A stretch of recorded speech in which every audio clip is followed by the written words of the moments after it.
let's get this started. I have 4 of these here. Who brought theirs and hasn't turned them in yet? Let's come and put them over on this music stand over here.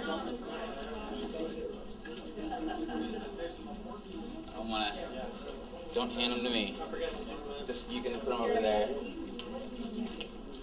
If you hand them to me, I'm going to count how many boxes are checked before I put them on there.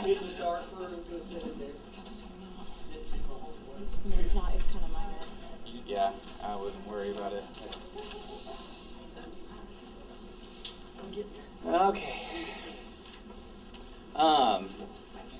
Before we start, let's open with a word of prayer, and then we'll get going. Heavenly Father, we just want to come before you this evening, Lord, and just lift up this time to you. God, we're making an effort to love you with all our minds, God, and to be faithful to your calling, Lord, to have ready an answer for the hope that's in us, Lord, to defend our faith. God, we pray that with the things that we'll learn, the things that we'll talk about here tonight, God, that there will be things that you will use in each of our lives, Lord, that you will give us opportunity to share these truths with people, and Lord, that they'll make a difference in somebody's life, God. So, Lord, we know that is your will. So we ask that of you, Lord, and give this time and this class to you in Jesus' name. Amen. All right. So before we get into arguments for the existence of God, it's important to explain a few things about logic and philosophy. First of all, these are just some basics. All arguments or ideas can essentially be broken down into the form of a syllogism.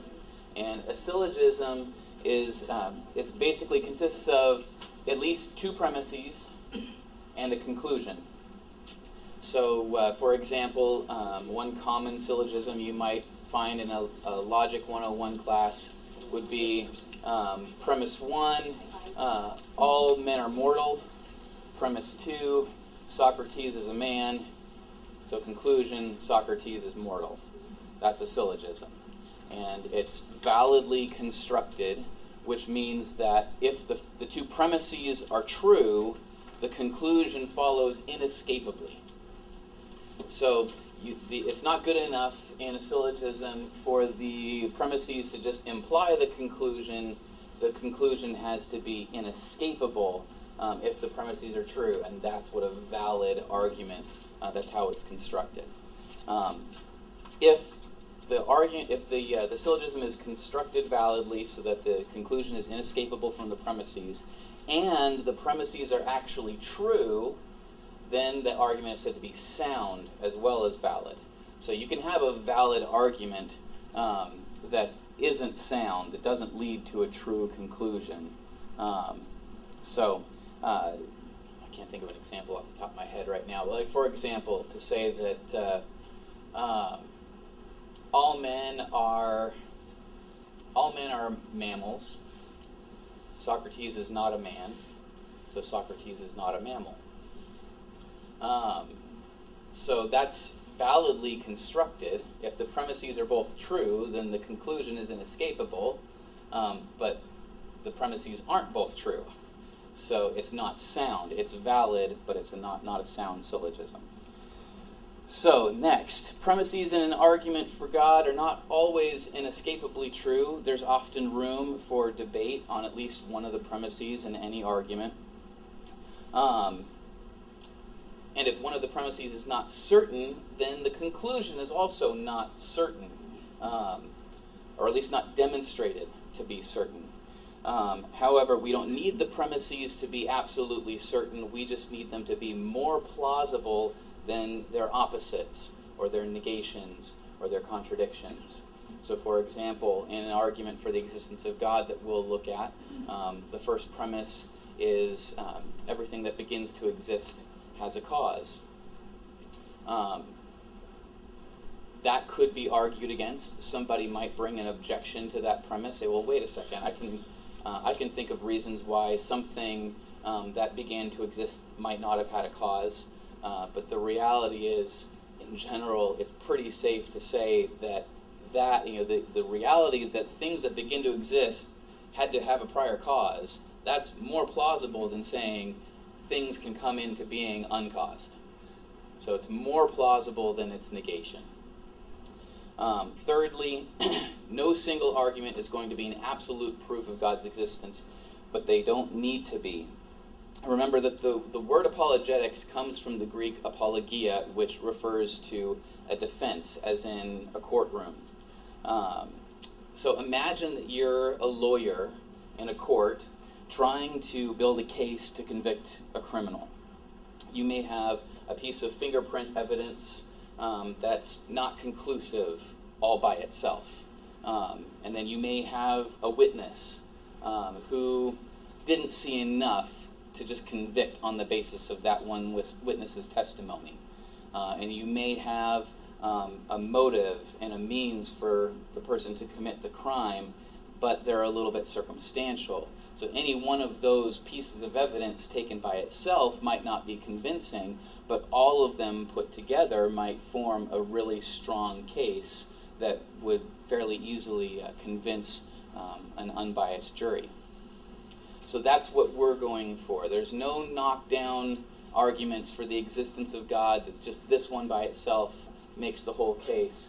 But when you put several of them together, you can form a very strong cumulative case for the existence of God.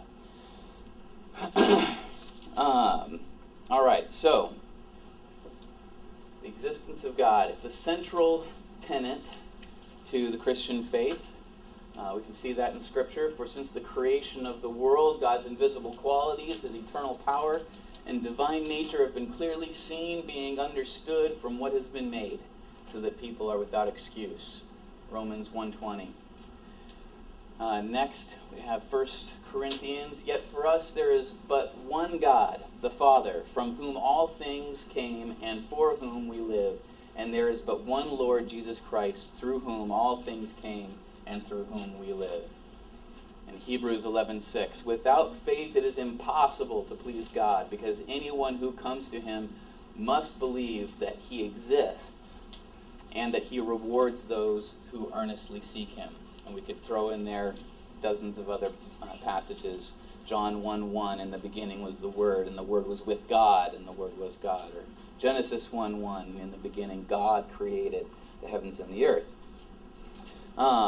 So it's a central tenet, and without that, it would be really hard to make a good case. If you didn't already accept the existence of God, why would we believe in things like Jesus' deity or the inerrancy of the Bible?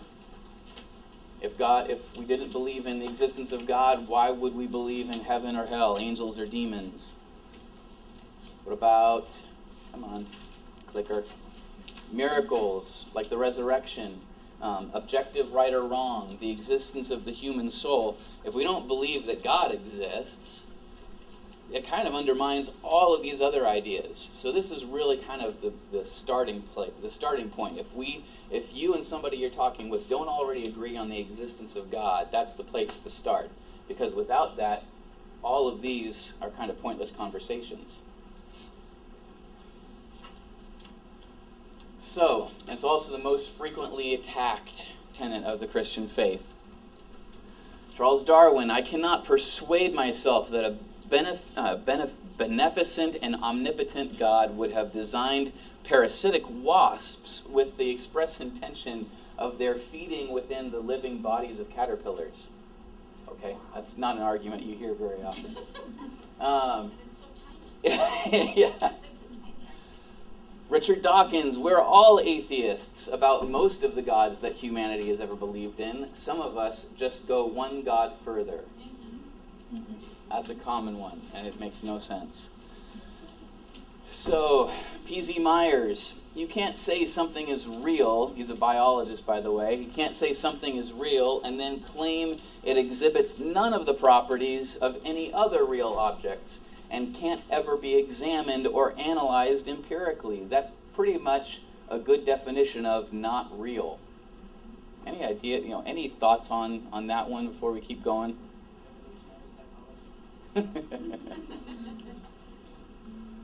Is this a valid objection? And if not, why not? Any ideas? Well, is he trying to say that nothing God does is real because you just can't see it or feel it? But there's a result. It's like saying, the right. wind. Well, we're saying God is real, but he is completely unlike anything else that we know of that's real, and we can't examine him empirically. Yeah, we can't test him. We can't, it's and right now I can't examine him. So right, yeah. He's not real. Creator and the created. You can't. So it's like with kids. I explain you have a Lego guy. He Yeah. looks like a human, but you can take him apart, and really he's nothing like a human. Yeah. So with creation, we have the pieces of Lego guys all over the place, but that really has nothing to compare with God, who's so much Right. beyond all this, I suppose it is. Well, okay, so for example, we could take something like human thoughts. Is a human thought, does it exhibit any of the same qualities as like a tennis ball that we know exists? No, you can't, and you can't see it, you can't capture it, you can't really test it. We can test brain waves, but is that the same thing? Not really. A human thought is completely unlike. It exhibits qualities that are completely unlike any other real thing, and we can't really examine it. Or if you want to get a more scientific example, what about the Higgs boson? I don't know if anybody here knows what the Higgs boson is. Up until recently, it was just this speculated particle that's really completely unlike any other particle in that it supposedly gives everything else mass. Nothing would have mass without the Higgs boson. But we couldn't detect it. We had no way of detecting it until very, very recently. And so that's a great example. We had things in the natural world that pointed to the existence of the Higgs boson. And so we suspected it was there based on that data, but we couldn't verify it. I'd say that God is very similar to that. Maybe we can't actually see God in a microscope, but there's lots of evidence in the real world to suggest that he's there. Well, So- it also says it can't ever be examined or analyzed empirically, and that's not necessarily true either. We can't examine or analyze God empirically yet. Sure. We don't Yes. know that that's, we believe there's going to come a time when that will be possible. It's not possible for us now. Right. So, Nothing in the periodic table of the elements was there until it was there. George Carlin, this is a great example of somebody who rejects the existence of God, I suspect on the basis of their experience with the church. He says, religion has actually convinced people that there's an invisible man living in the sky who watches everything you do every minute of every day of your life, and he has a list of 10 things he does not want you to do, and if you do any of these 10 things, he has a special place full of fire and smoke and ash and torture where he will send you to suffer and burn and scream and cry forever and ever till the end of time. But he loves you. He loves you, and he needs money. That's the Sounds gospel. like my dad. That's what I need to teach people. John has his sermon now. Love you. Yeah. Don't do these things. Yeah. Okay, a couple more. Bertrand Russell, famous mathematician from way back. And if there were a God, I think it very unlikely that he would have such an uneasy vanity as to be offended by those who doubt his existence. Jodie Foster, I cannot believe in God when there is no scientific evidence for the existence of a supreme being and creator. That just ruins the movie Contact for me. And it's entirely untrue. So, moving on. Before we continue with some of the arguments for the existence of God, I wanted to give you guys an example of an argument not to make for the existence of God. This is a pastor, I believe he's from England, someplace, and he shares this little anecdote of a debate he supposedly took place in. A little while ago, I was invited to a university to speak at the Atheistic Society. They said, Pastor Barrett, we would like you to come and get involved in a debate with all the atheists. I said, fine. I said, what's the heading? Well, what's the caption? What are we debating on? And they said this, the debate is this, the premise is, there is no God. I said, okay. They said, yeah, the president of the Atheistic Club, he will stand up and he will share for 15 minutes on how there is no God, and then we're going to give you 10 minutes to prove to us that there is a God. I said, bro, I don't need 10, I only need 2 minutes. He said, come on down. So I went down, I won't tell you which university it was, but I drove to Cambridge, and when I got to Cambridge, I got into this lecture hall, right? And there's, I don't know, 1,000 students there, and the lead atheist, he gets up and he's preaching. And he's spitting, and he's frothing at the mouth, and he's eloquent, he's brilliant. How can any rational person believe that there is a God? You've got to be stupid to believe that there is a God. And all these sorts of things, all the things that you've heard. And then they said, and now we're going to get Glenn Barrett, he's going to come up and tell us why there is a God.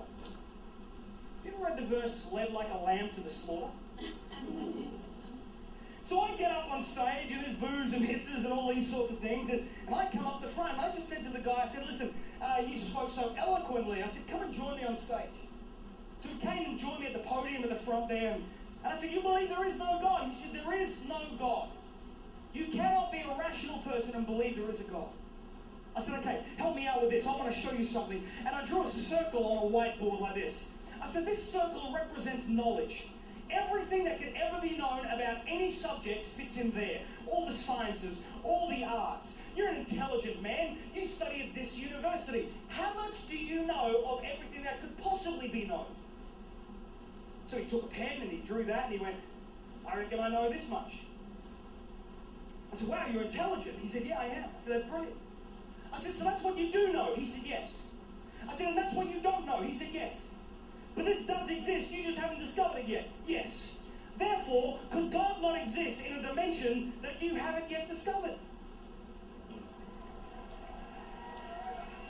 Answer? Yes. Therefore, sir, I would suggest you're not an atheist, you're an agnostic, and one step closer to knowing my Jesus. Now, on one level, he's absolutely right on one level. But it's not an argument I would typically...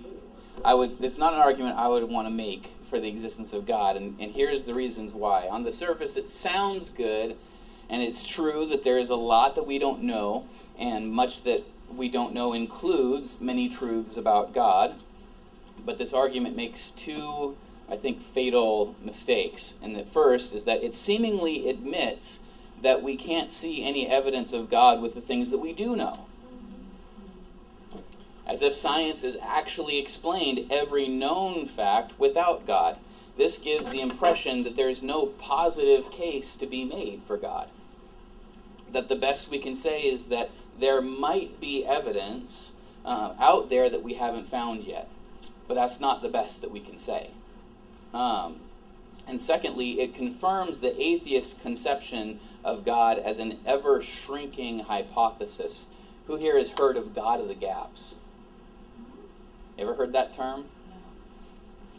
That's a popular slogan that's thrown around by skeptics primarily, that Christians believe in a God of the gaps, where at one point in history, Christians probably thought that lightning was God acting, that lightning was almost an anger from God, that a hurricane might have been a catastrophe sent from God in judgment, and all these things. Well, now science understands lightning, and we understand that it's charged particles and electricity, and science understands hurricanes being the product of predictable weather patterns and things like that. So hasn't science essentially pushed God out of the lightning, pushed God out of the hurricane, and he's no longer really a part of that equation?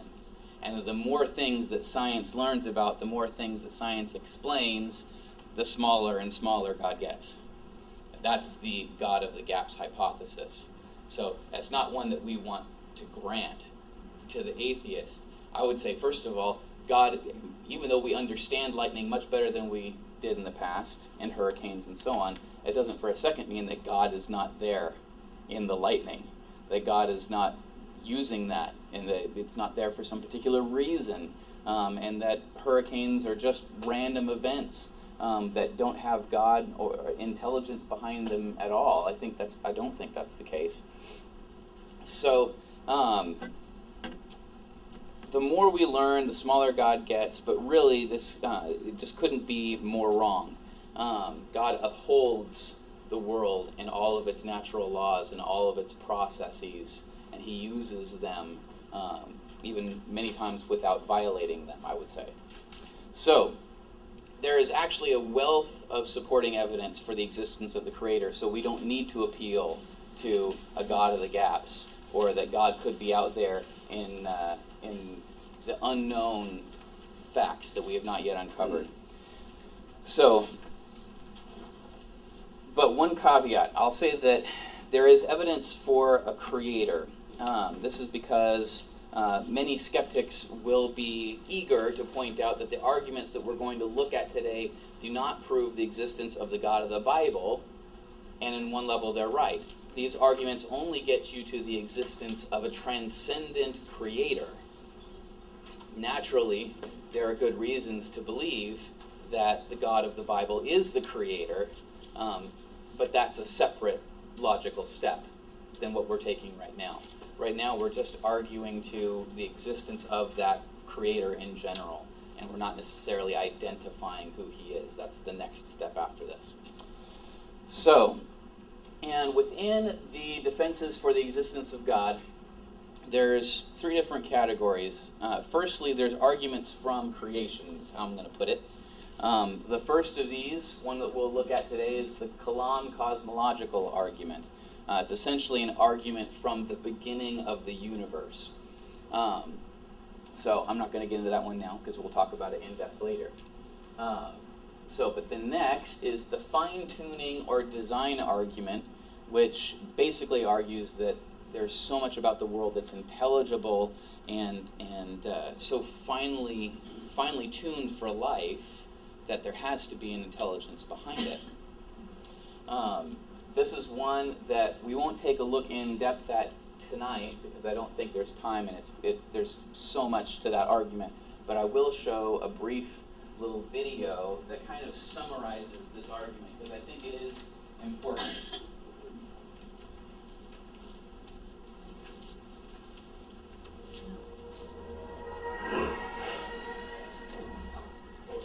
From galaxies and stars, down to atoms and subatomic particles, the very structure of our universe is determined by these numbers. These are the fundamental constants and quantities of the universe. Scientists have come to the shocking realization that each of these numbers has been carefully dialed to an astonishingly precise value, a value that falls within an exceedingly narrow, life-permitting range. If any one of these numbers were altered by even a hair's breadth, no physical, interactive life of any kind could exist anywhere. There'd be no stars, no life, no planets, no chemistry. Consider gravity, for example. The force of gravity is determined by the gravitational constant. If this constant varied by just 1 in 10 to the 60th parts, none of us would exist. To understand how exceedingly narrow this life-permitting range is, imagine a dial divided into 10 to the 60th increments.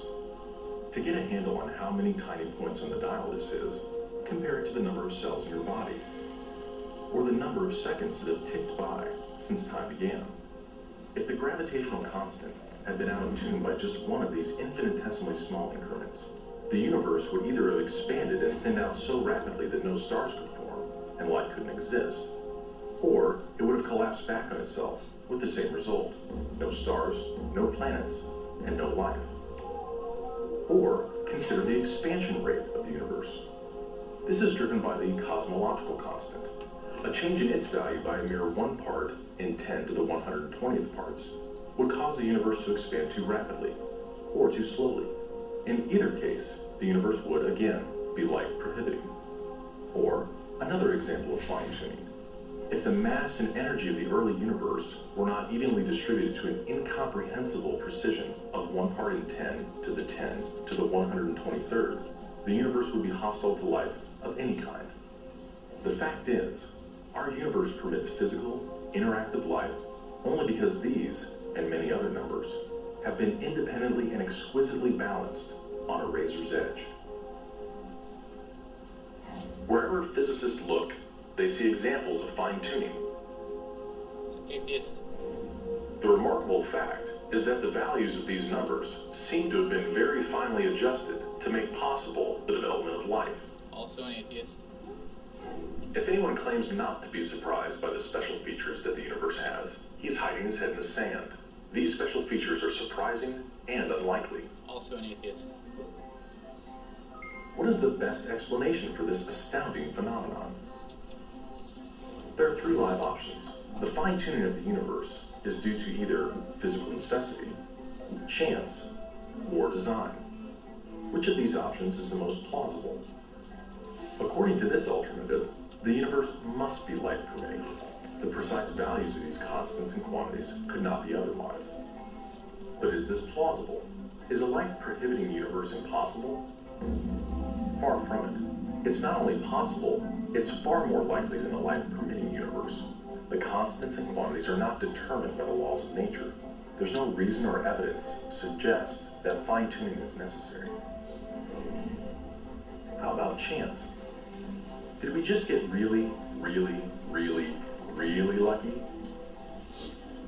No. The probabilities involved are so ridiculously remote as to put the fine-tuning well beyond the reach of chance. So, in an effort to keep this option alive, some have gone beyond empirical science and opted for a more speculative approach, known as the multiverse. They imagine a universe generator that cranks out such a vast number of universes that, odds are, life-permitting universes will eventually pop out. However, there's no scientific evidence for the existence of this multiverse. It cannot be detected, observed, measured, or proved. And the universe generator itself would require an enormous amount of fine-tuning. Furthermore, small patches of order are far more probable than big ones. So the most probable observable universe would be a small one, inhabited by a single, simple observer. But what we actually observe is the very thing that we should least expect: a vast, spectacularly complex, highly ordered universe, inhabited by billions of other observers. So even if the multiverse existed, which is a moot point, it wouldn't do anything to explain the fine-tuning. Given the implausibility of physical necessity or chance, the best explanation for why the universe is fine-tuned for life may very well be it was designed that way.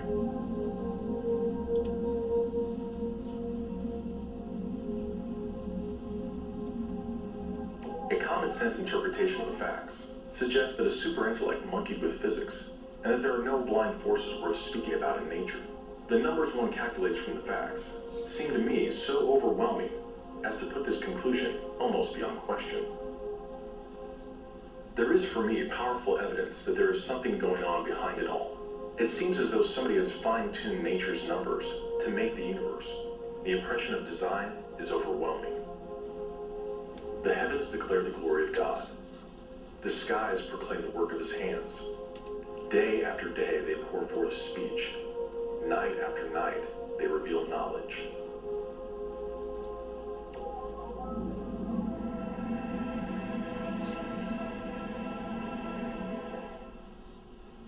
It's pretty amazing. There we have so far 3 arguments. There's the argument from the beginning of the universe that we'll go over a little later. I'm sorry, that was the second one. So we have 2. One other argument is the argument from consciousness. This is basically kind of what we mentioned briefly earlier about the how different your thoughts are from any other existent thing in the real world. The fact that we have people, beings that are conscious, that are self-aware. But, I mean, can you think of anything else? Like, is there any particle or cell or atom that could possess self-awareness? And if we're just a collection of atoms and cells, how is it that the atoms and cells configured themselves in a way so that they suddenly became self-aware? It just, the adding together more of these bits and pieces doesn't seem to add up to a conscious being. So it suggests that the fact that we are conscious means that there must be some other force at work that created us. So those are arguments from creation. We've already got a pretty strong case just from that category. But there's also arguments from personal experience. Another similar argument to the argument from consciousness is the argument from intentionality. Come on, there we go. The argument from intentionality is essentially the quality of intentionality is the quality of one thing being about something else. Okay, so this is a common term used in psychology, because when you're thinking of something, if I were to ask you to think about your spouse or the lunch that you ate today, you're going to have a thought about the sandwich that you had earlier this afternoon, or about your husband or your wife. But once again, if we break down the fact that we're all just collections of cells and atoms, an atom or a cell can't be about anything else. It just is. We just have atoms and particles running into each other willy-nilly. There's no meaning or aboutness about any of it. So then how do we end up with this ability to have thoughts that are about something else? That's the argument from intentionality. There's also the argument from desire.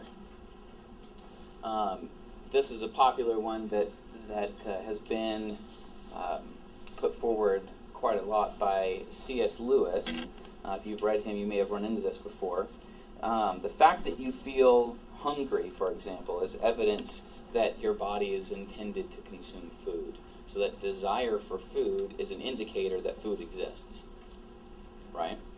That you get tired is evidence that you were intended to sleep.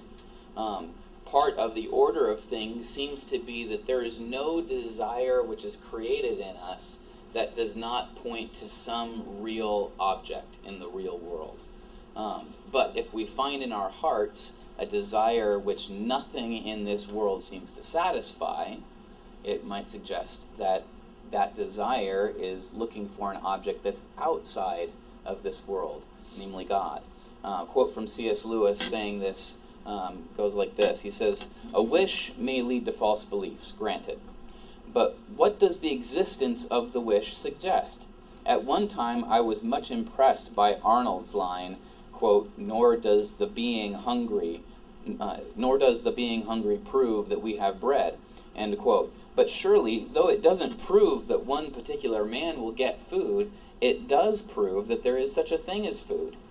I.e., if we were a species that didn't normally eat, weren't designed to eat, would we feel hungry? You say that the materialist universe is ugly. I wonder how you discovered that. If you are really a product of a material universe, how is it that you don't feel at home there?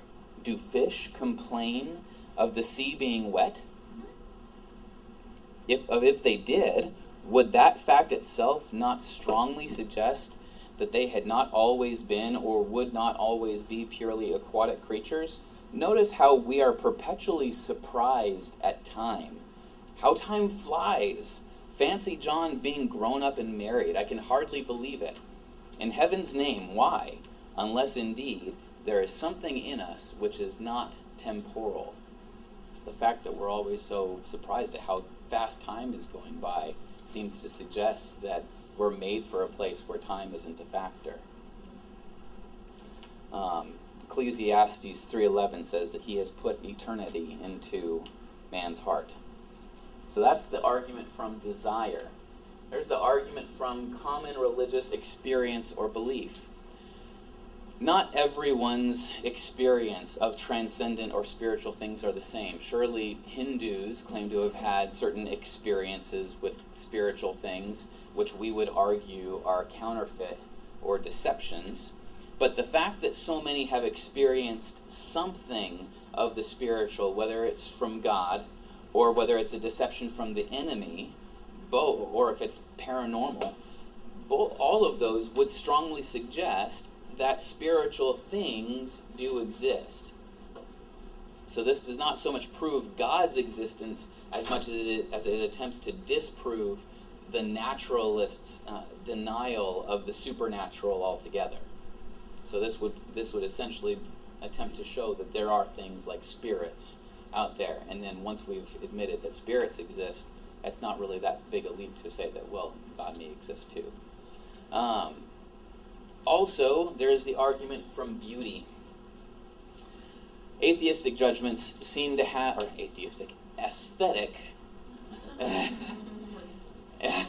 aesthetic judgments seem to have no basis in purely materialistic worldview. Beauty isn't a measurable quality formed by matter. It's an abstract judgment of the order in the universe, in much the same way that a viewer might marvel at the beauty of a painter or sculpture. A sense of the beautiful seems out of place in a being that is merely an evolved mass of cells and atoms and particles. The recognition of beauty seems to suggest an appreciation toward an artist who created the beauty. So, any questions so far before we keep moving? I know I'm going fast right now, but it's only because we're doing the bird's eye view at this point, and we're going to look more in depth at two of these arguments a little later, so I want to leave plenty of time for that. But are there any questions right now? Anything that we've heard so far? I don't know if you want to take this now, or maybe you've got another plan. No, it's all right. But if you're Stephen Hawking then, Yes. and you're one of these supremely intelligent, technical, scientific people, and all of this data seems to point to something, how do you justify saying, no, it points over here, I'm going to say it points over here instead? You just deny. deny. Deny what's looking you in the face? Right. Yeah. You probably would argue, for example, that a lot of these things, like a sense of beauty, it's just an evolutionary oddity. That even though we can't necessarily explain why evolution would produce in us an appreciation for certain things as being beautiful, it just happened.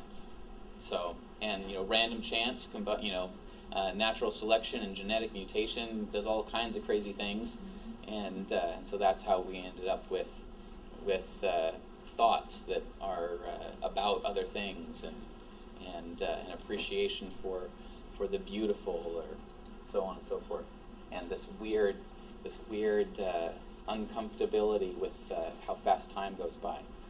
So, yeah, no, I know exactly what you're saying. It doesn't make any sense to just sort of deny all of this, but that's essentially what has to be done if you're going to hold to your worldview. So, and I will say that when I'll take this little detour here, when you are talking with a skeptic or an atheist or somebody even from another religion per se, the goal isn't always, like we said last time, the goal isn't always just to pray the sinner's prayer with them. One thing that William Lane Craig says that I really like is he says whenever he's in a debate, his goal isn't so much to convince the other participant of God's existence. I mean, that's never going to happen. Especially because they're up in front of thousands of people. They're probably not going to change their mind on things right then and there. But what the goal he does shoot for is to basically get them to recognize the sort of the price tag on their belief system. That if you're going to believe that we're all just a mass of atoms and particles, and that there is no God, then one of the logical extensions of that is that there is really no you. That this whole self-awareness thing, this perception that you are aware of yourself and that you are a person, you have a personality, that you have free ability to think, all of that is illusory. None of it makes any sense on a naturalistic worldview, that really you and I don't really exist. We're just very complex biological machines that think that there's a you and an I. So, in getting them to sort of recognize that intellectual price tag on their worldview and accept that, yeah, if I'm going to believe this, I've got to affirm that. And at least getting them to come to grips with the realities behind what they claim they believe, to be consistent. So, okay, last category. We've had arguments from creation, arguments from personal experience, and lastly, arguments from pure logic or philosophy. First one of which is the Leibnizian argument from contingency, which basically is an argument that attempts to answer the question, why is there something rather than nothing? You know, why isn't there just nothing at all? Why did anything ever come to exist? There's also Pascal's wager, which some of you may have come across, at least in some context or another. This would be the argument that says it's more rational to believe in God than not, because if you accept that God exists and you're right, you gain everything. And if he doesn't exist, you're wrong, then you lose nothing. You're just in the same boat with everybody else, because there's no God. But if you deny God's existence, and it turns out you're right, you don't really gain anything. Once again, we're all in the same boat. But if you're wrong, you lose everything. So it's a pretty hefty wager to make. So that's Pascal's wager. Then there's the modal ontological argument for God's existence, which we won't really go over in fine detail because it is so heady and so difficult to really get a grasp on that most people just completely misunderstand it. Even if you try to discuss it with somebody who's a skeptic, most of the time they get the entirely wrong idea. And there's plenty of Christians out there who seem to misuse it anyway. But it goes something like this. I'll just briefly summarize it. That it would basically posit that a being, that God is a maximally great being. That's the term that's usually used. Meaning that he must possess any quality that would make him greater than if he didn't possess that quality. So, for example, a being with infinite power, limitless power, is greater than a being with limited power. A being with perfect knowledge is greater than a being that only has partial knowledge. So God has a perfect infinite power. He has perfect knowledge. And among all of these great-making qualities is that he exists necessarily. And this is as opposed to something that exists contingently, which we'll talk about in more detail a little bit later. But essentially it means if you exist necessarily, it means it's impossible for you to not exist. Whereas if you exist contingently, you could not exist. Either the world could have occurred without you, or you could at some point cease to exist. You could die, and the world would go on without you. You only exist contingently. Obviously, a God whose existence is necessary is greater than a God whose existence is contingent. And so the ontological argument basically goes through a little bit of mental gymnastics, something called the possible world semantic mental exercise, and shows that God, if we define him as a being that exists necessarily, if that concept of God is even logically possible, then he must exist. So we won't go into that one any further. And then finally, the argument from objective moral truth. So it's very difficult to live consistently with a worldview that denies the reality of objective moral truths. Who here thinks that it's always wrong to torture children for fun? No matter how many people in the world might say it's a moral good, you know, even if everyone in the world disagreed with you, you would still say that torturing children for fun is bad. Who's kids? Yeah. If they're teenagers, Anybody then who didn't it's raise their okay. hand, let me know. Yeah, right. Yeah. That would suck. All right, Quan. So that would basically what we're saying is that torturing children for fun, the statement that torturing children for fun is bad, is objectively true no matter how many people disagree with it. It's not a matter of a vote. That if everyone else in the world disagreed with that, then it means everyone else in the world is wrong. But without God, how do you ground objective moral truths? If God doesn't exist to set the standard, or to be the standard, then where do we find grounding for moral values and duties? There's really no place else to turn. What you end up with is that it's all subjective, and everybody gets to decide for themselves what's right and wrong, or maybe we all agree that the majority gets to set the ethical standard for our particular group. But that's the best you can do if there is no God. But the reality is that's unlivable. We can't really live consistently in a world that says the rapist that we arrested and put in jail didn't really do anything actually wrong. It's just that we all decided it's wrong. That's just not a livable world. So. That one is actually a conversation I've had with people quite a lot. Is it? Number 4, and it's been the most effective one. And because, you know, we live in a relativistic society, but people haven't really thought through what that means. Right. So when you walk them through, when they start in with, well, I'm an atheist, but I'm still a good person, it's pretty easy to get on to immediately jump on what's your definition of a good person, or why are you a good, why would you even Right. bother with that? And, you know, argument 1 and 3 aren't things that come up with the typical average individual Oh, no, yeah. And 2 I have a little issue with, but that last one is the one that I think comes up constantly. Oh, yeah. And it's really pervasive in Yes. our modern society. And if you can walk a person through that one, you know, because they all have a concept. Everybody, regardless of what they say about relativism, have a concept of things that they think are good or bad. Yeah. And if you can get them to the point where they go, there's no basis for that outside Yes. of an objective God. Right.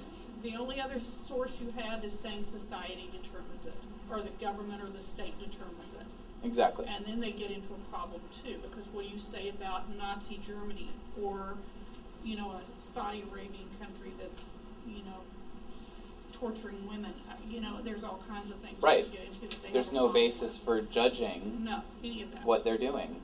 So They get to set their own rules. Yeah, absolutely right. And that's why this is actually sort of the other side of the coin from the problem of evil. It's sort of like the problem of evil in reverse. In which we'll actually devote a whole day to just the problem of evil. And you're right. There's a reason why I'm not spending more time on this one. I think it's a valid argument, but it's not terribly convincing to a lot of people. And this one is just way too obtuse. But we will spend more time going over that one and the Kalam, as long as we can make the time tonight. So, the Leibnizian argument from contingency. The first of the 2 arguments. This was first argued by Gottfried Wilhelm Leibniz, a mathematician who invented calculus. Pretty smart guy. and a philosopher that was one of the three visionary advocates of epistemic rationalism, which basically anticipated the whole modern approach to logic and analytic philosophy that we use today. So definitely a guy who is worth listening to. He argued that the most basic question that a person can ask is, why is there something rather than nothing? And his approach to answering this question can be difficult for some to grasp, but it's brilliant. And I think that he's right, that this is that there seems to be little point in talking about other features of the world, like why did the universe begin to exist, why is there fine-tuning and all that, if we haven't first answered the question, why is there anything at all? So the modern formulation of this argument is as follows. Premise 1, everything that exists has an explanation of its existence either in an external cause or by the necessity of its own nature. Premise 2, if the universe has an explanation, that explanation is God. Premise 3, the universe exists. So conclusion, therefore, God is the explanation of the universe. So this is an airtight argument. If all of these premises are true, then the conclusion follows inescapably.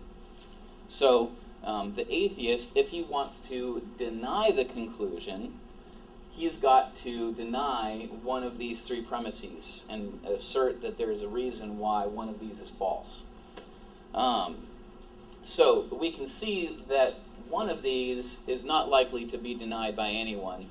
Anybody who tries to argue that premise 3 is false, you just got to pray for them. You know, there's nothing else to be done at that point. But in preparing to make a case for the existence of God with this argument, one of the exercises we have to go through is think about, okay, well, how is a skeptic likely to try and argue against this?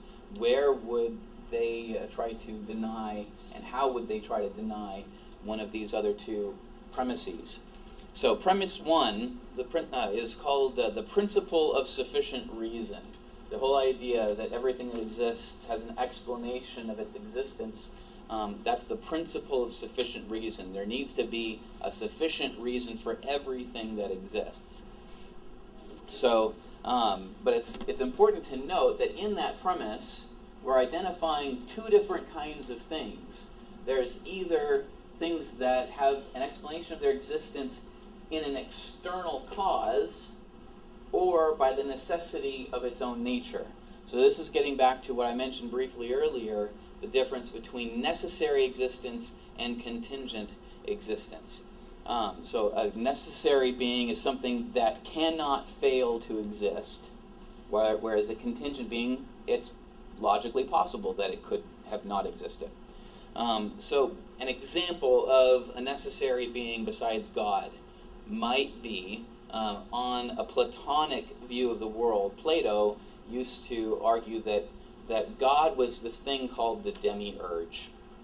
And he was the demiurge was the one that created the world, but there were these things called forms and abstract objects and numbers that the demiurge would look to. Like one of the forms would be a perfect circle, that out there somewhere, existing immaterially and necessarily, is this perfect circle it's not actually physical, it's immaterial, and the demiurge would look to these forms, would look to numbers like the number 1, the number 2, which all actually existed. There's an infinite number of these abstract objects, and he formed the world based on their model.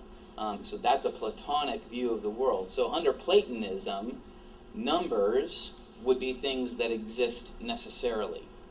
Now obviously we don't take that view.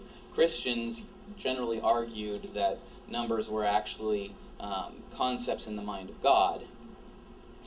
But on Platonism, that would be a good example of a necessary being. That there's no logically possible world where the number 1 wouldn't exist, where it would just go from 0 to 2. Like it just doesn't, it's incoherent. It doesn't make any sense. Number 1, if it exists at all, has to exist necessarily in any possible world. So, and everything exists either contingently or necessarily, and one of those two is the explanation of its existence. So premise 2, if the universe has an explanation of its existence, that explanation is God. Actually, I'm getting ahead of myself. Premise 1, so everything that exists has an explanation. This is something that an atheist or a skeptic might try to deny, that not everything has an explanation. There are things which don't. One thought experiment that is often put forward to illustrate this principle of sufficient reason is, imagine you were going on a walk in the woods with a friend, and you came across a ball in the middle of the woods, a sphere of some kind. And you go, what in the world is this ball doing here in the middle of the woods? Somebody must have put it here or something. What's the explanation of this ball's existence here? And the friend just says, oh, just forget about it. It doesn't have an explanation. It just exists inexplicably. Well, you would think that he was either joking or that he just wanted you to move along. You wouldn't actually take that seriously. There's got to be some reason, some explanation for why this ball is here. But imagine now we make the ball bigger, like the size of a car. Well, it doesn't do anything to remove the need for an explanation of its existence. It still must have an explanation. What if it's the size of a house? Or what if it's the size of a planet? Or what if it's the size of a galaxy? What if the ball is the size of the whole universe? In every case, the principle still applies. There's got to be an explanation of its existence. The size of the object being considered doesn't change that. And so the fact that the universe is just the collection of everything that there is, it's this giant object, doesn't exempt it from the principle of sufficient reason. So, get my place here. So, the atheist will sometimes try to exempt the universe from that principle, but really that's committing something called the taxi cab fallacy, which is basically you ride this principle as far as you care to go, and then when you reach your desired destination, you just dismiss it. It's being inconsistent. So either the principle is false altogether, and because if it doesn't apply to absolutely everything, then it's wrong. Either it's false altogether, or everything is included in this principle, even God. But it's just not possible to... also a good point to make here is that to say some things like the universe just exist inexplicably is a science stopper. To say that there's no reason that we should look for the existence of the universe, that's a terribly unscientific thing to say. And especially in this age where science is so highly valued, nobody really would, if they realize that's what they're doing, nobody's going to really want to stick to that. Any questions so far on contingent versus necessary existence, on the principle of sufficient reason, before we move on? So the reason for exempting the universe from this principle also points to some circular reasoning. So either the universe is just arbitrarily exempted from the principle of sufficient reason, or it's exempted because of the assumption that there can't be a further explanation outside the universe, because that would suggest that there was something external to the universe. But the universe is defined as the collection of all matter, energy, space, and time, which the atheist assumes is all that exists. And so if the universe is the collection of all that exists, they're likely to assume that there can't be another explanation beyond the universe, and therefore the universe must just exist inexplicably. Well, but that's just to assume atheism. That's just to assume that atheism is true. So you can't say that the universe has no explanation of its existence because I assume atheism to be true. That's the whole thing in question, is whether or not atheism is true or whether God exists. So it's arguing in a circle, essentially. They're using atheism to conclude atheism. So moving on to premise 2. If the universe has an explanation of its existence, that explanation is God. So at first, this seems awfully presumptuous. So the universe exists and therefore God exists. Done. We're done. But the reality is, there's a philosopher by the name of Stephen Davis who authored this construction of the Leibnizian argument. And he basically made the point that premise 2 is really just the logical equivalent of the atheists' objection to premise 1. So remember when we said that they were exempting the universe from the principle of sufficient reason, they're saying it can't have an explanation because essentially there's nothing outside the universe. God doesn't exist. Well, so to say, we could formulate that by saying that the universe has no explanation because atheism is true. But if we do the reverse of that, it would be to say that if the universe has an explanation, then atheism is not true. So those are two logically equivalent statements. It'd be like me saying that I'm not unmarried is equivalent to saying I'm married. They're logically equivalent statements. Or another example would be like, if my stomach is full, then I had lunch. Would be equivalent to saying I didn't have lunch, therefore my stomach is not full. So it's the same thing here. So really, the atheist has almost no grounds for objecting to this because this is basically a restatement of their objection to premise 1. But there is one other move that a skeptic could make in objecting to this argument, and that is that they could argue that the universe itself exists necessarily. Because remember, in the first premise, we said that everything has an explanation of its existence either in an external cause or by the necessity of its own nature. So maybe the universe exists by the necessity of its own nature. So then the explanation wouldn't be God. But this just seems patently absurd, because the universe is simply the collection of all material things. So to say that the universe is necessary, that it exists necessarily, would be to say that everything in it exists necessarily, and that there is no other possible universe other than the one that we have. So there could not have been a universe in which John didn't exist. It's just logically impossible because everything in the universe exists necessarily. Every planet, every star, every galaxy. This intuitively seems false. And I'll usually appeal to a thought experiment on this front, looking at a pile of bolts. Imagine there's a pile of bolts on the sidewalk.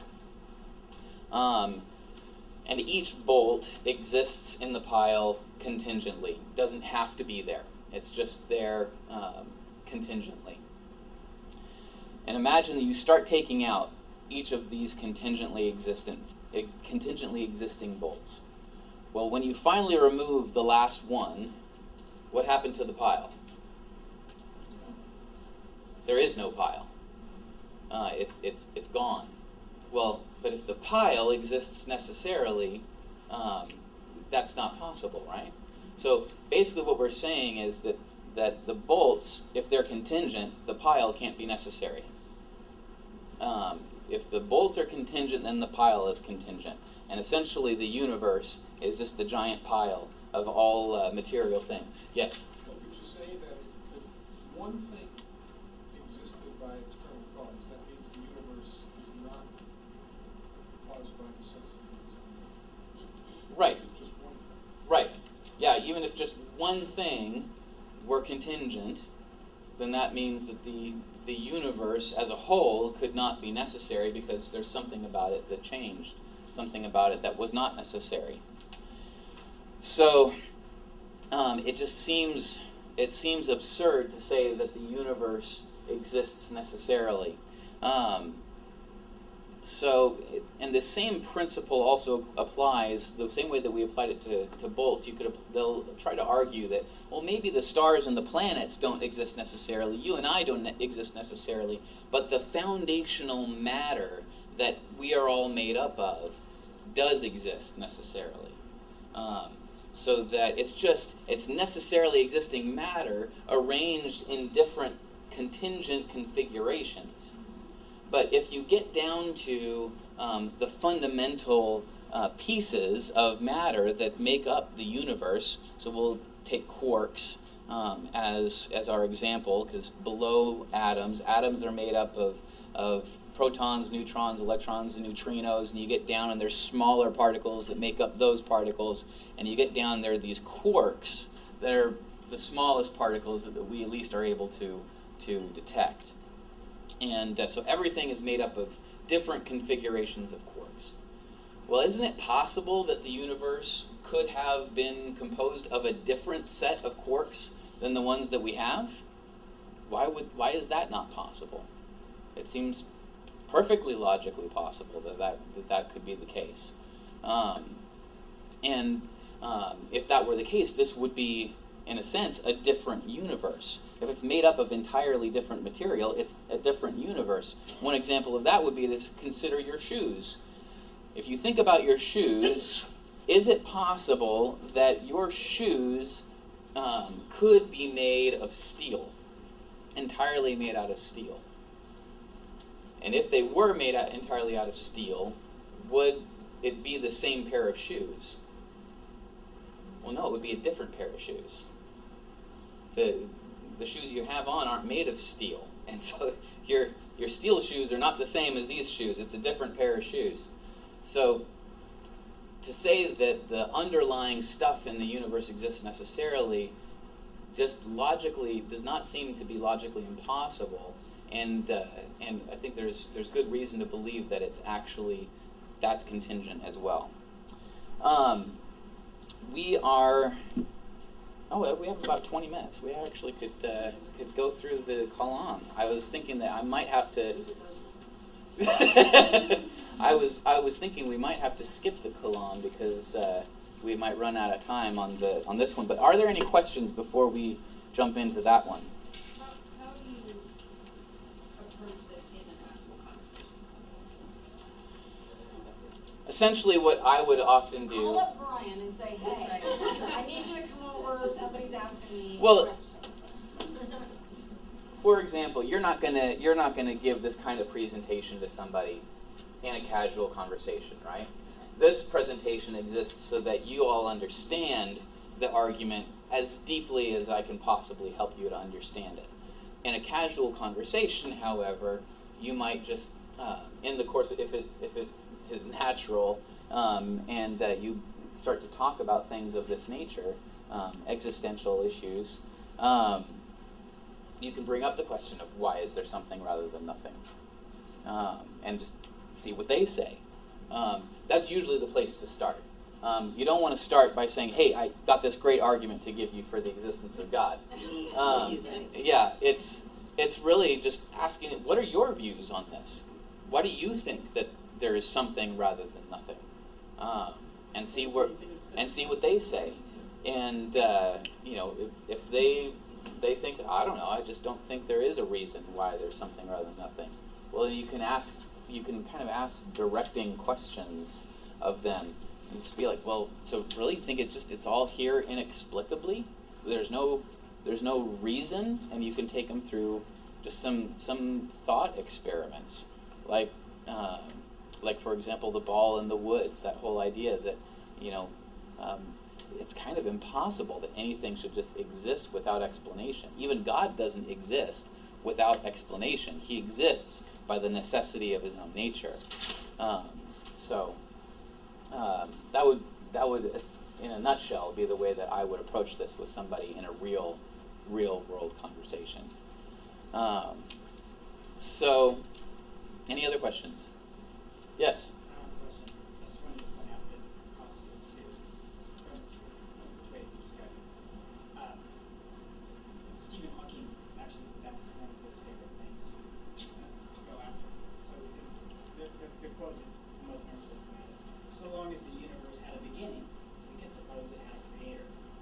Yes. But if the universe is really completely self-contained, having no boundary or edge, it would have neither beginning nor end. It would simply be. What place then for a creator? And this has gotten him in trouble before, so his response has been to accept the multiverse as the explanation for the universe. Yes. Because if the universe had a beginning, it would therefore be created. And if it was created, it would require a creator. Therefore, it's much better to have a universe, an infinite number of universes all over spread Oh, across yeah. the multiverse that completely explains this. That's way better. Just back to the point of, if you start with the conclusion that there must be no God, you will come up with as crazy an explanation as you can come up with. Yeah. Explain it. Yeah, you can justify anything if you try. Well, that's a great segue into the Kalam cosmological argument for two reasons. For one being that the Kalam deals with the beginning of the universe, but the second being, if you'll notice, this argument is valid regardless of whether the universe has a beginning or not. Even if we were to accept the what used to be a popular atheist idea, that the universe has always existed eternally, this still applies, because it doesn't have to have a beginning in order to require an explanation of its existence. So arguing that the universe never had a beginning doesn't actually help somebody escape the weight of this argument. So, all right, Kalam, cosmological argument. So this is an argument for the existence of God based on the reality that the universe has not existed for infinite past time. It has not existed eternally. So the syllogistic form of the argument goes as follows. Premise 1, everything that begins to exist has a cause. Premise 2, the universe began to exist. So the conclusion, therefore, the universe has a cause. And we could add on to that, and that cause is God. But again, like with many of these arguments, that's technically a separate step. So premise 1, everything that begins to exist has a cause. This premise is almost entirely accepted by everyone.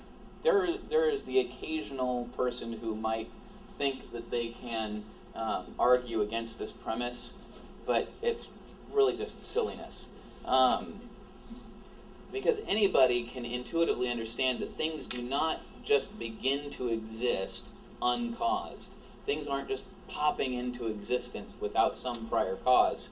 And there's two questions that we would have to ask if we were to try to deny that premise. There's two questions that we would have to ask then. Number one, if nothing can produce something, if something can just come into being uncaused, why does nothing only produce universes? What is it about nothing that limits it to only producing universes? Why don't we have like unicorns and root beer floats and bicycles just popping into existence out of nothing? Why only universes? So, and number two, if nothing can produce something, then why doesn't it happen more often? Why only, taking the atheist, or taking the modern scientific age for the universe, 13 billion years, why did it only happen one time 13 billion years ago? Why doesn't it happen all the time? So it just doesn't, it makes zero sense to say that things that begin to exist don't have causes. Any questions on that? All right, good. So for these reasons, premise one is almost never contested, but there is one notable contemporary objection that comes from theoretical physicist and cosmologist Lawrence Krauss in his book, A Universe from Nothing. He argues that nothing isn't what we thought it was. He claims that we used to think that empty space was nothing, but that empty space is actually rolling and boiling with quantum energy fluctuations that produce quantum particles that pop into and out of existence all the time, every second. And so nothing is this rolling, boiling quantum energy. Nothing is unstable, and nothing produces things all the time. Nothing is full of stuff, as he's actually said at one point. That's not the definition of nothing. Exactly right, yes. So what he's doing there is he's misusing the word nothing. Nothing means not anything. So if I say that I had nothing for lunch, it's not that I ate something for lunch and it was called nothing. Right. It's I didn't have anything for lunch. So What about when your son says, "What are you doing, nothing"? That's a different version. That's yeah. True. What's that? It's true. It's doing nothing. But that's almost a good sub-point by itself, is that sometimes in discussing with people, you can be talking about nothing, and they're talking about a different nothing, or Yes. you're talking about Jesus, and they're talking about a different Jesus, and you first have got to agree on what your vocabulary is. Right. Or you're going to be talking all over yourself. Or at the very least, you just need to keep your ears peeled for that. Be watching in case maybe you're arguing past each other. Right. Yeah. Do you really, when you say X, do you mean this? Is this what you're talking about when you use that word? Well, the perfect, is it a Geico commercial? Frog protection. Fraud protection. Are we talking about this fraud protection? Oh, we're totally talking about fraud protection. Oh yeah, we're talking about the same thing. Because they're mishearing each other, and they totally think that they're Right. in agreement, and they're not. Yes. Okay. Exactly right.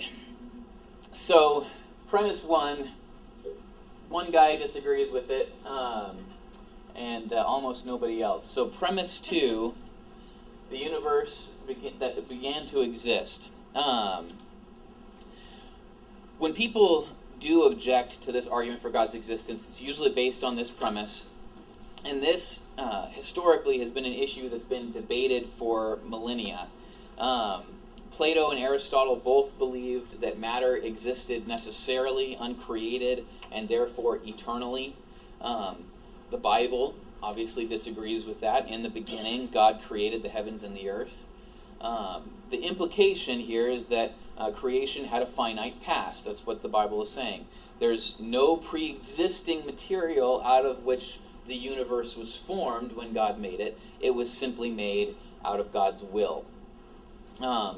Some would argue that verse 2 of Genesis 1 seems to describe the earth as having already existed before God created, but the reality is that the Hebrew conjunction that separates verse 1 and verse 2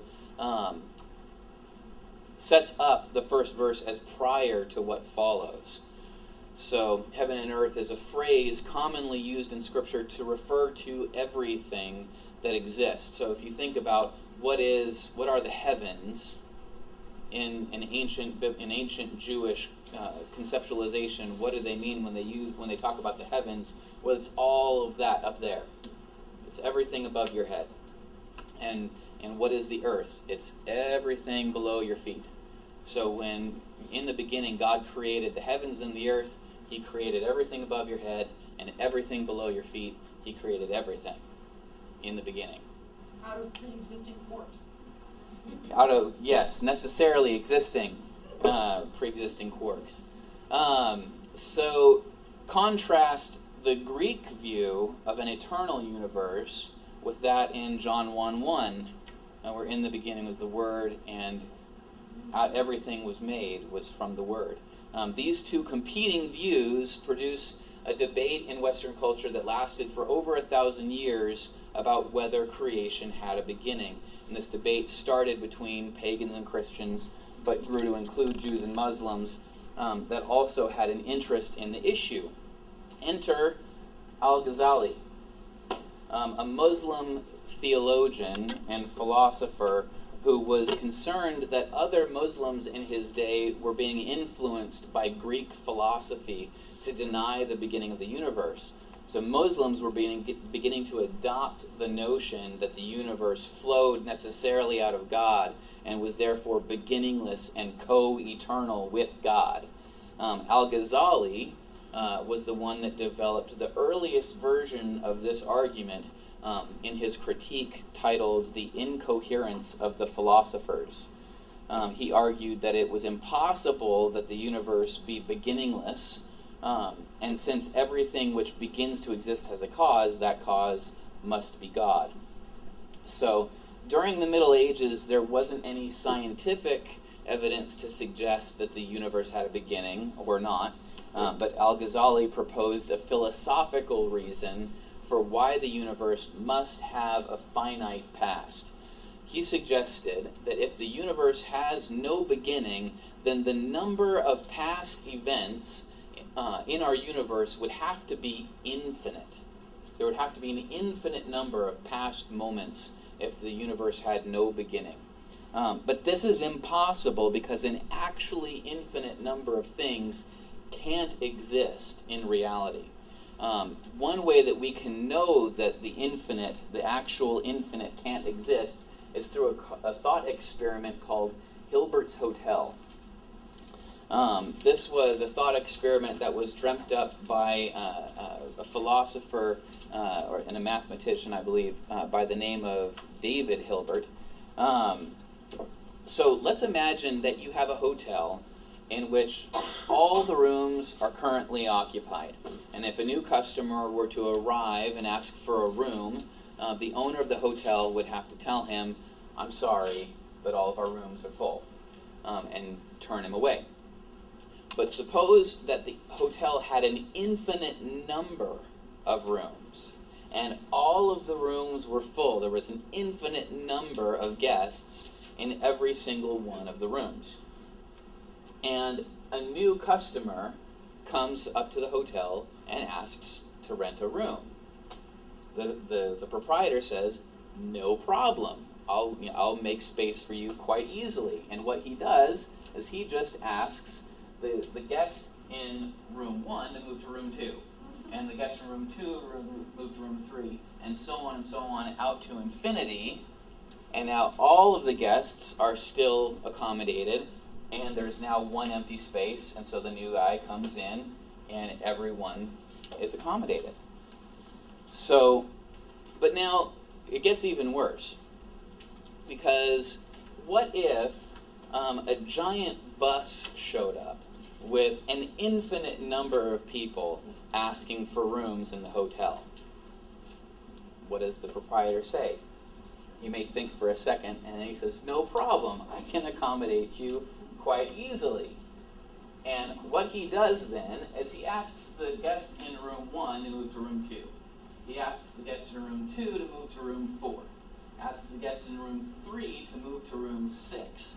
And room 4 goes to 8, and so on out to infinity. Now what this does, he's basically asking everyone to move to their room number times 2. And every number multiplied by 2 gives you an equal number. So everyone in all of the rooms ends up moving to even numbered rooms, leaving all of the odd numbered rooms vacant. And in an infinite set, there's an infinite number of odd numbered rooms as well as even numbered rooms. And so all of these people can move into the odd numbered rooms and everybody is accommodated. So it gets even weirder though. Because what if the next day one of the guests, or what if the next day all of the guests decided to check out at the same time, same day, all of them except for the guy in room 1. So you have an infinity of people leaving the hotel. Well, now how many guests are going to be left after that infinity of people leaves? One guest. So, but in the past, we've had infinity plus 1, and it equaled infinity. And then in this example, we had infinity plus infinity equals infinity. So, but now we have infinity minus infinity equals 1. How does that work? Or you could say that everybody from infinity down to room 4 is going to check out. So now we have, how many would we have left at that point? 4. So in one case we have infinity minus infinity equals 1, and in another case we have infinity minus infinity equals 4. This is part of the absurdity of the actual infinite. It can't really exist in real life because it leads to these logical absurdities. It can't actually be realized. So Al-Ghazali realized this and applied it to the past moments of the universe. So he said that the actually infinite number of things cannot be actualized. Then there cannot be an actually infinite number of past events. Another way to illustrate this point is why the past must be finite is to imagine a timeline. So imagine a timeline where we are here. The present is moment 0. And the timeline goes out in both directions infinitely. Okay, forever. So imagine we start at the present and we're moving forward into the future. How long will it take before we finally get to the end? Forever. We won't ever get to the end because you can't actually complete an infinite set sequentially. You will be going on forever and ever and ever, and it will never end. So, but what about if we were going in the past? How long would it take for us to get to the end that direction? Well, it's the same problem. There is no beginning. You would just keep going on forever and ever and ever. So, but if that's the case, what if you started at infinity past, moving up towards the present? How long would it take for you to get to now, coming from infinity past? You couldn't do it. You can't complete an infinity sequentially. So therefore, if the past were infinite, we would never get to this moment. We would never ever come to exist. And the fact that you're here is proof positive just by itself that the past cannot have been infinite. It had to have been finite. So, in Al-Ghazali's day, and before there were good philosophical arguments for why the universe must have a beginning, but today we have the added benefit of scientific evidence. But before we get into that, are there any questions about these concepts? I understood there would be no math. Does everybody understand this perfectly? Infinitely perfectly? I must be doing a good job. I know when William Lane Craig explains this stuff, there's all kinds of questions, but apparently I'm doing a better job than he does. Probably just have smarter people he's dealing with. He actually does have some pretty intelligent people asking tough questions. So, okay, so, but this is the philosophical reason for thinking that there must have been a finite past. And this is really the main grounding for believing that premise, that the universe began to exist. But in addition to having this philosophical reason for why the universe began to exist, there's also scientific evidences for why the universe began to exist. But before we jump into that, and it won't take long because I'm only giving you a summary, but I wanted to say a couple of things. First of all, I think it's a good principle of apologetics, especially in this day and age, not to make modern science an enemy of faith. So there's a very good many of us in this church that there may be people on both sides of this issue, whether you think the Big Bang is really a representation of how God created the universe, or whether the Big Bang is a false theory, and you hold to a 6-day creation model, that the universe was created in 6 days. We can disagree on that. There may be people here on both sides of that issue, regardless of what your position on that issue may be. I think it's a bad idea when reaching out to people who don't believe at all, to start by essentially asking them to, or giving them the impression that they have to reject modern science in order to believe in God. Let's get them to God first. Modern science actually still lends more evidence to support belief in God than it does for skepticism. So even assuming a lot of the naturalistic theories, there is so much data in there that still points toward an intelligent creator, even assuming that those theories are correct. Number two, use modern science to support your apologetic rather than getting stuck making the case that science is wrong.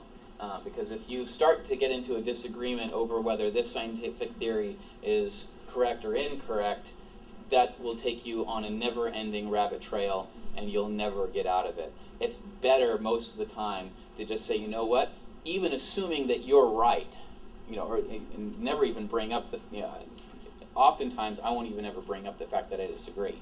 If somebody is coming from an evolutionary standpoint, rather than get into it with them about evolution, I will usually just point to all of the tremendous amount of facts and data within commonly accepted evolutionary biology that still points to the fact that this could not have just happened without an intelligent creator, an intelligent designer.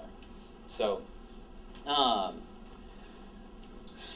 once a person is saved and following Christ, we can talk with them more about scientific misgivings about this theory or that theory, and so on and so forth. So, premise 2 in the Big Bang Theory, that the universe began to exist. We'll go through this pretty quickly. The eternal universe dominated cosmology during the 19th, or really maybe the 18th, 19th centuries.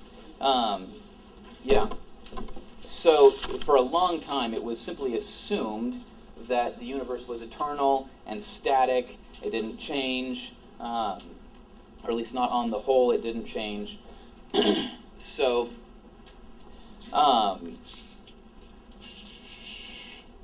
and when Einstein began to work on his theory of relativity, he also assumed that the universe was infinite. But he found that when he applied his equations for the theory of relativity to the universe as a whole, they described a universe that was either blowing up like a balloon or it was collapsing in on itself. And similar models of the universe were being discovered by other cosmologists like Alexander Friedmann and George Lemaitre. And Edwin Hubble, concurrently with this, was also the first to uncover observational evidence that this might be true when he discovered the red-shifted light of galaxies as they got further away. And if you've never heard of that before, is everybody familiar with the Doppler effect? You know what that is? So if you hear an ambulance going by, it sounds higher pitched when it's coming towards you and lower pitched when it passes and it's moving away. Well, the same sort of thing happens with light, so that when something emitting light is coming towards you, the light coming from that object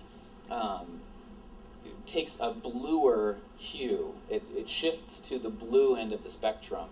And then when it's moving away from you, it shifts to the red end of the spectrum. And Hubble looked out at the universe, at galaxies and so on, and he noticed that the galaxies were shifted somewhat red, and galaxies that were further away were shifted more red, and then further away even more red. And so that he deduced from that for some reason all of these galaxies in every direction seemed to all be moving away from us, and that perhaps then that was evidence that the universe was expanding. But this idea was not readily accepted by cosmologists at the time. It was originally seen as creationism masquerading as science, because, once again, everyone at that time believed that the universe was eternal And this whole idea that the universe had a beginning, that seemed like it was straight out of the Bible.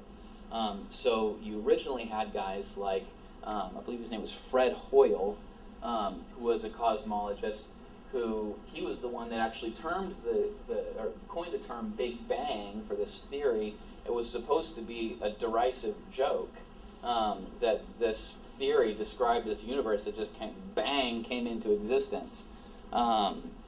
So he really disliked it, and he actually proposed the steady state theory, or steady state model of the universe, which basically said that new matter is being created all the time in the universe, and that would account for the galaxies that we see moving away from us. However, unfortunately for Hoyle's theory, the Friedmann expanding universe model, or Big Bang model, had predicted the existence of something called cosmic microwave background radiation in the universe, which is basically just sort of a leftover energy imprint from the initial expansion of the universe, or explosion, if you want to describe it that way. And then when that cosmic microwave background radiation was actually detected, it confirmed Friedmann's model and disconfirmed the steady state theory.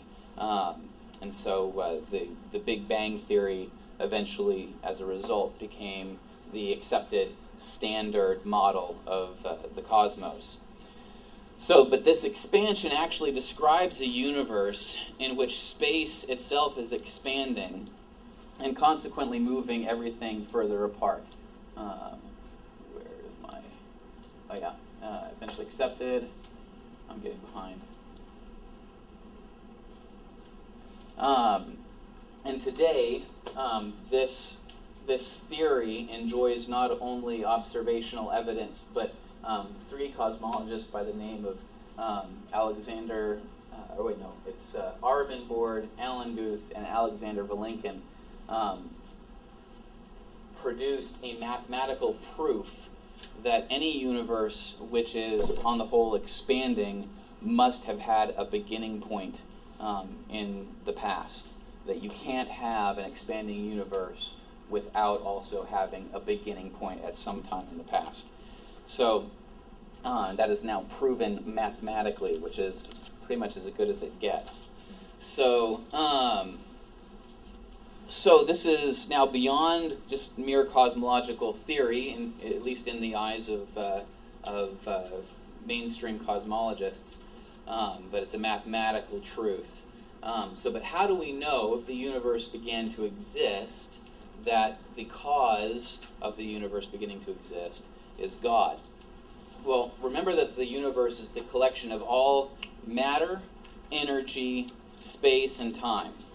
And that the cause of the universe could not possibly be something within the universe. The cause couldn't be something that's a part of the universe. That would seem to say that the universe was self-caused, which is it's completely self-contradictory.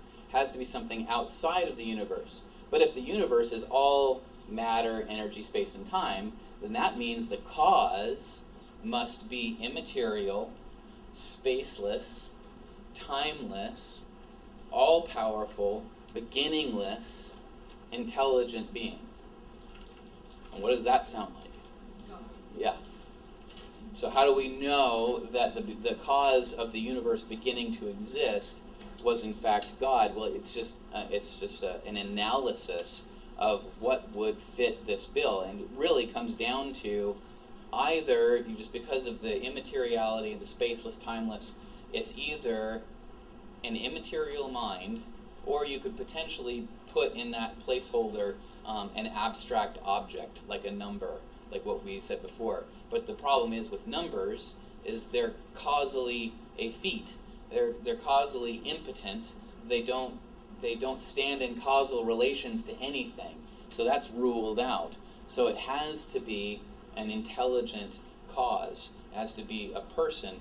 And somebody might bring up the question of, well, how do you know that it's a person and not just some sort of impersonal, mechanical, necessarily existing cause, mechanism? Well, the reason for thinking that it has to be a personality has to do with this fact. If you have a necessarily existent cause that simply operates mechanically, impersonally, without a will, and it's sufficient to produce this effect, well then the effect would have to be as necessary as the cause. So you can't have a mechanical necessary cause that produces a contingent effect. If the cause is necessary, the effect would have to be necessary. The only way that you can actually get a contingent effect from a necessary cause is if that cause happened to have a will that was able to choose to create something contingent as opposed to something necessary. So, because we look around and see the world and we can know that everything in the universe is contingent, that therefore the cause, even though it has to be a necessary being, must also be a personality in order to produce this contingent universe. Also, people have made the argument that if the necessarily existing being that created the universe were just some mechanical force, that it wouldn't have the ability to choose to create at any given point. That it would have had to have created essentially from eternity past. As soon as it existed, it would have to create, and so that only a being could actually choose at this point that it will create a universe. So, any questions on that?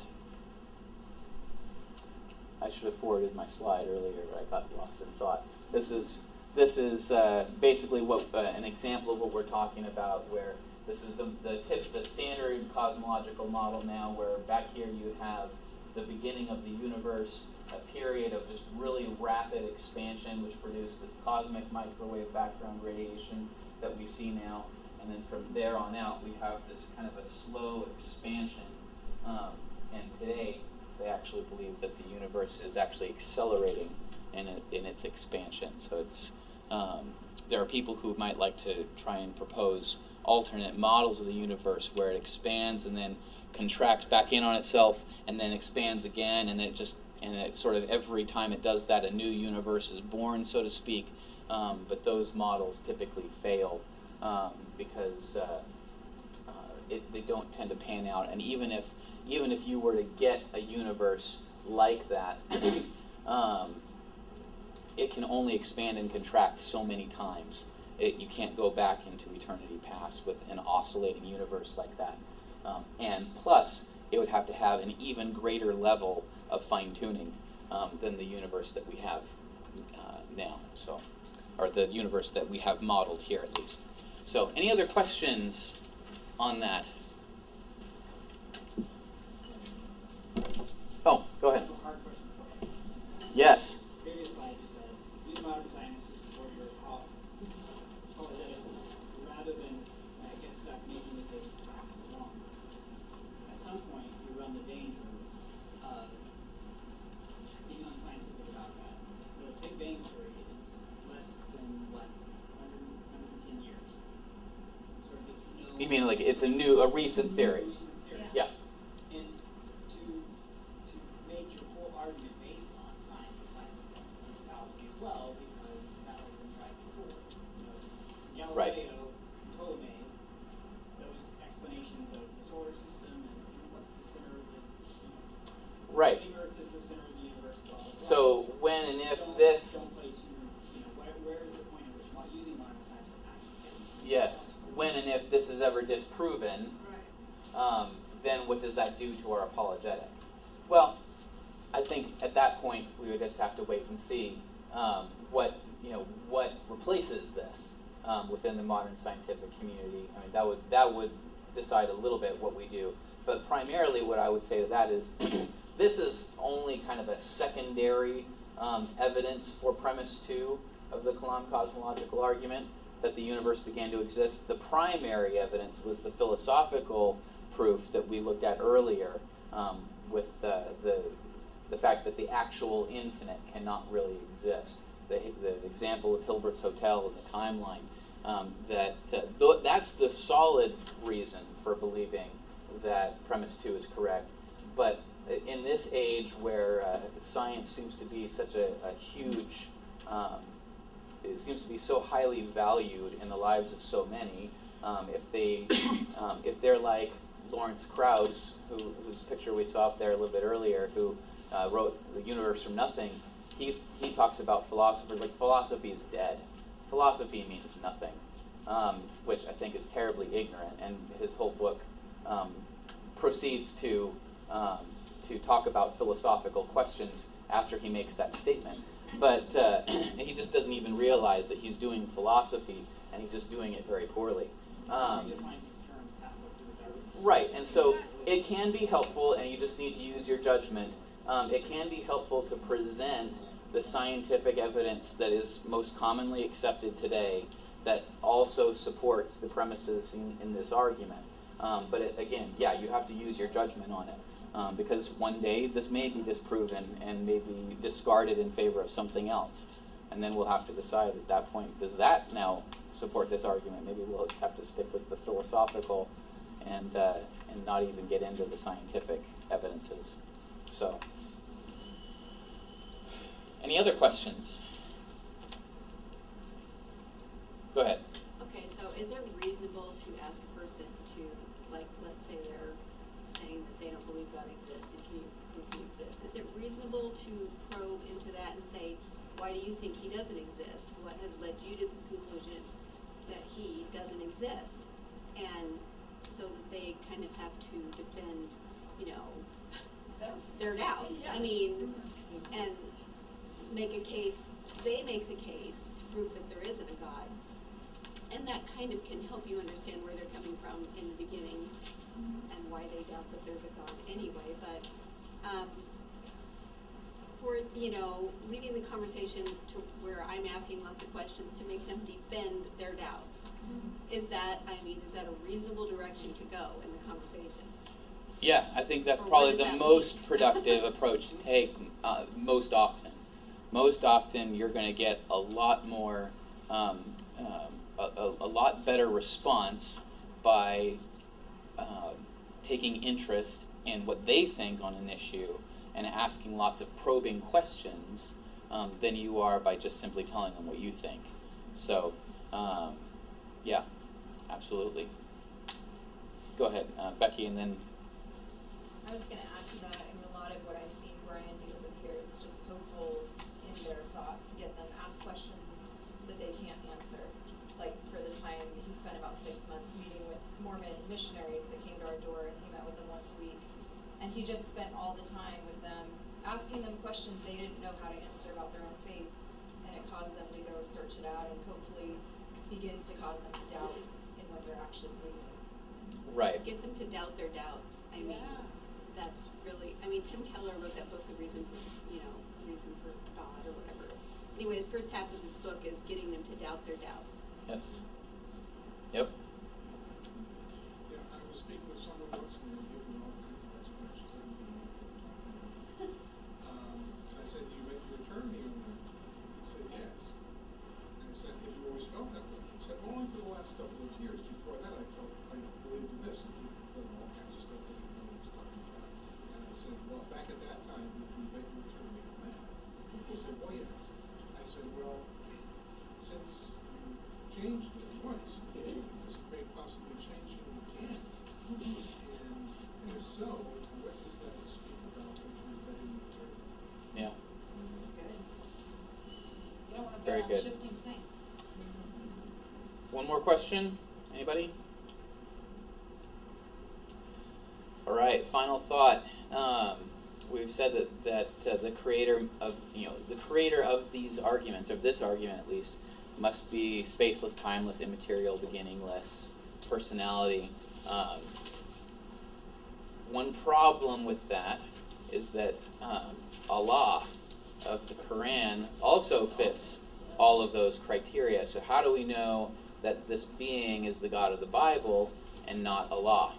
And that's what we'll be talking about, in part at least, next Thursday. So make sure you come back and let's pray, and then we'll we'll get out of here. John, can you pray for us? Sure. Father, we thank you tonight just for an opportunity to expand not only our minds, but a reasonable explanation for your existence.